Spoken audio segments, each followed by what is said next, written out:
Welcome to the Shamba Shaper podcast. A podcast that is helpful to the farmer, Good for the nation. and useful to you. I am Elias Ngotho, passionate about agriculture. And I'm Maggie Wamboi, a lover of art and agriculture. On this episode, we will talk about cleanliness and health in chicken farming.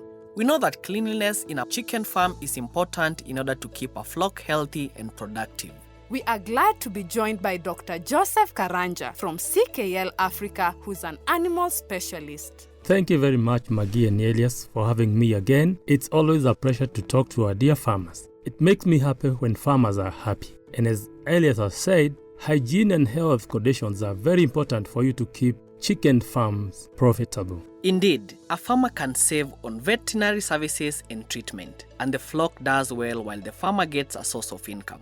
Chicken should be handled with care. They are attacked by various diseases, and these diseases can be airborne, waterborne, or can be passed on from other carriers like rodents, like rats, mice, wild birds, and even ourselves. Doctor, I see that chicken get diseases from various sources, and it can be costly to treat and even cause death to our chicken and bring huge losses to farmers. So what are the different ways diseases reach our birds? As a farmer, try as much as possible to avoid direct contact between healthy birds and infected birds. Do not give them unclean food or water. Keep the chicken house clean and avoid contact with the waste of the infected birds. And it is best to keep away animals like rats, mice, among others, as they can also pass diseases to the flock. The good news is that all this can be stopped. Isn't that right? You both are right. A farmer should know that the water they drink, the food they eat, and the manure that is found in the compound are all ways that diseases can get to the chicken and spread through the flock. Elias, actually that is where we start even before we bring the chicken. Some farmers, especially in rural areas, just live with their chicken in their homes. But even these have their challenges. They lose a lot of them. It's only that they don't keep a record of them. But we can always stop the deaths by making sure that the chicken house is clean, and for this, we need to start with the chicken house. You mean right from the start when building the chicken house? Yes, you should get it right from the beginning. First, we need to decide which chicken we want to keep, because that will tell us the kind of house to have. However, most chicken will need between 1.5 to 3 feet square per bird. When building the house, it should face east to west. This will ensure that the sun rays do not shine directly into the house, and then the roof should not be flat but raised so as not to cause heat stress to the birds. It is known that when there is too much heat in the house, the chickens eat less, and this makes them grow slower and produce less eggs. Yes, that is true. There is also the size of the chicken house, and this depends on the number of birds. If the chickens are too many in a small space, feed and water will become hard for each bird to reach. As a result, there is a rise in the spread of diseases and cannibalism. That is, the chicken will start pecking on each other. And the right size will depend on the type of chicken the farmer wishes to keep, you say? Right, Maggie. So give us the guidelines on the space needed by different chicken types, which can help the farmer build a house with enough space. For layers, the ideal space is 3 square feet per bird. For broilers and kienyeji chicken, it is 1.5 feet square per bird. Are there any specific measurements for the house? I was just getting to that. If you are planning to keep 500 broilers or kienyeji chicken, the house should measure 333 square feet. This can be, for example, a room of 18 by 18 feet. We have talked about heat in the chicken house. This means that enough air in and out of the house is very key. Of course it is key. Fresh air in the chicken house is important because it gets rid of extra moisture and heat. It gives enough oxygen and removes harmful gases, and introduces dust, which makes the air clean. A well-aired house will also help control temperatures. You are able to keep cold away as well as heat. And how do you make sure that there is enough air when building the chicken house? Are there any specific guidelines that should be followed too? I have seen on the Shamba Shaper show that the house should be raised from the ground at about 3 feet, while the height from the floor to the roof should be 7 feet at a minimum.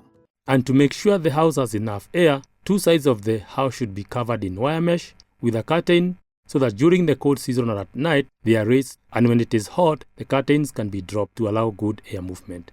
The 2 sides that face east and west should have a solid cover.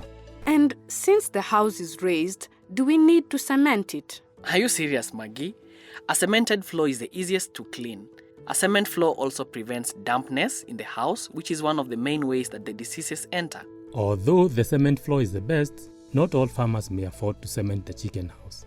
In this case, the farmer can use mud to cover the ground and compress the soil, making sure there are no cracks on the walls. This will take care of parasites like fleas that hide in the cracks. They are known to hide during the day and come out at night. Because these parasites drain the chicken's blood, there will also be a drop in productivity. You two are good. You are going to be very great chicken farmers. We have built a perfect house with enough air movement. Do you think there is anything else we have left out? Yes, the beddings. You are right. The birds must sleep. Without the beddings on the floor, the house can become very wet and soiled. This can lead to growth of bacteria that cause breathing, eye and skin problems. Wood shaving make good bedding material. We use it at home for our chicken. These bedding materials play a very important role in keeping the birds healthy. They take in excess moisture from droppings and drinkers. They dilute fecal material, which reduces contact between the bird and the manure, and finally keeps the chickens warm from the cold ground. This is the Shamba Shape Up podcast, a podcast that is helpful to the farmer, good for the nation, and useful to you. There's something I see Shamba Shape Up insists on, a foot dip or bath. Do chickens really need a foot dip or bath? All animals need it. This helps to stop a lot of diseases from entering where they live or sleep.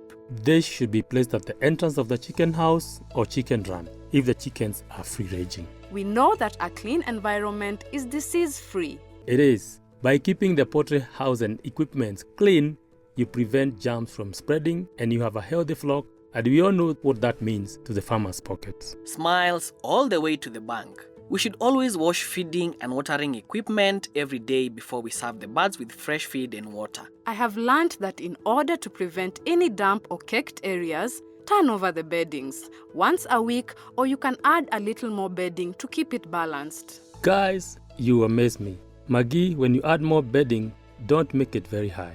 About 4 to 6 inches is ideal. For layers, replace the old bedding materials every 3 to 6 months. We should also not forget about how to store the feed that we give the chickens. The feed should be stored in a safe store that is free from rodents and wild birds which can pass diseases to the chicken. Raise the chicken feed from the ground to prevent moisture from causing damage to the feed. And don't forget to keep the store well aired. And how do I make sure that I have quality layers and broilers? You start by getting healthy chicks from good and well-known day-old chick suppliers. They vaccinate their day-old chicks from diseases like Uboro and Newcastle. I'm always reminded that no amount of good care can change poor quality chicks into good layers or broilers. True, get it right from the start. Earlier on, I told you that we have some chicken at home. One day I was given a big jogo by my aunt, but when I got home, my mother said that it could not be allowed to mix with the others. It became the meal of the day. Your mother was right. Any new chicken that comes must be kept away from the flock for at least 21 days. No wonder your mom said to eat it. 21 days is a lot.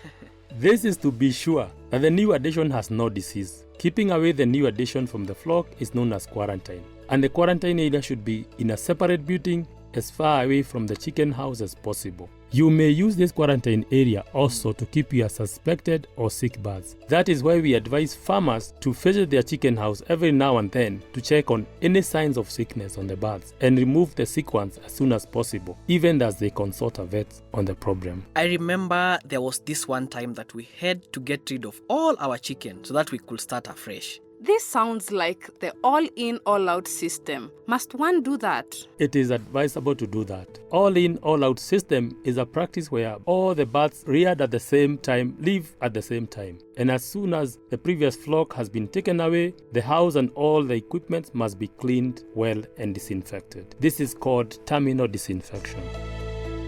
We have talked about the ideal house and good hygiene, and that a flock which is free from diseases is the sure way to have high-quality chicken and a high turnover. And vaccination, which is done to prevent diseases, is the first step in making sure that your flock is well protected. Most chicken diseases are viral, so vaccination protects your flock against serious chicken diseases like Uboro, Newcastle, and others. You should follow a fixed vaccine plan and only buy well-vaccinated stock. It is good to know the signs and symptoms of chicken diseases in your chicken. This will help you to act quickly and save your flock once you notice them. Dear listener, you can always get in touch with iShamba for a vaccination program for broilers, layers, and local chicken. iShamba also can guide you on what to do. Call them on 0711 082 606. And like any other animal, the chicken also has enemies that make their life hard. These pests are both external and internal. External pests can be snakes, rats, and mice, especially rats. They are a bad dream to the farmer, and you do not want them anywhere near your farm. Keep the inside and the outside of the building clean. Remove all dead chicken and broken eggs once a day and dispose them in secured containers. And finally, place baits to trap the rats and the mice. We should also check on the chicken many times for external pests. We should spray or dust the chicken with a loud insecticide if we see lice or mites. This should be done on where they perch, seek shelter, and where they nest. This should be done from top to bottom, making sure the insecticides get into the gaps. Thank you so much, Daktari, for joining us. We indeed are glad to have had you for the second time. You're always welcome. Thank you for having me. I'll come next time if you invite me. Yes.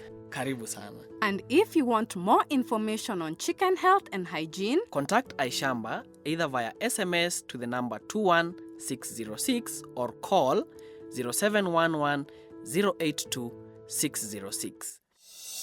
until next time, Bye-bye. bye.